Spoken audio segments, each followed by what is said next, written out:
আমার এই দাড়ি আমার রসুলের ডিজাইন, আমার মাওলার দেওয়া ডিজাইন, তোমারটার লগে তুমি তুলনা করো, আমার চাইতে তুমি বুদ্ধিমান কেমনে বুঝাই দাও আমারে। দাঁড়াও দাঁড়াও বেটা, বলো মিয়া।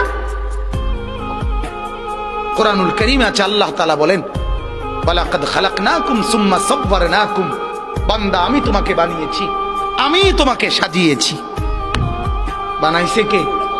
সাজাইছে কে? হ্যাঁ, এটা কোরআন। আল্লাহ বলে আমি বানিয়েছি, আমি সাজিয়েছি। আমার সাজের চাইতে উত্তম সাজ হইতে সিবগাতাল্লাহ ওয়ামান আহসানু মিনাল্লাহি সিবগা। আল্লাহ বলেন বান্দা আমি মাওলার রঙে রঙিন হও, আমি মাওলার রঙের চাইতে উত্তম কোন রং ঢং আর হইতে পারে না।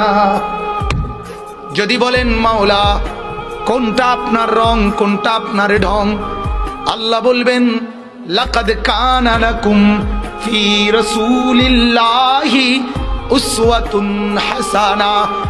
আল্লাহ বলবেন বান্দা ওই যে আমার এক বন্ধু পাঠিয়েছি, যে বন্ধুকে 63 বছর জমিনে রেখেছি, যে বন্ধুকে 23 বছর দিবানিশি তোমাদেরকে দেখিয়েছি, বন্ধুর হাসি, বন্ধুর কান্না, বন্ধুর হাঁটা, বন্ধুর চলা, বন্ধুর আহার, বন্ধুর নিদ্রা, বন্ধুর চলন, বন্ধুর বলন, বন্ধুর আচরণ, বন্ধুর উচ্চারণ, ওইগুলাই হচ্ছে আমি মাওলার রং আর ঢং।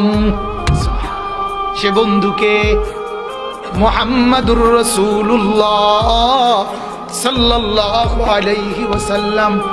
আল্লাহ বলেন বন্ধুকে দেখো, বন্ধুর মতো সাজো, আমি মাওলার মহব্বত পেয়ে যাবা।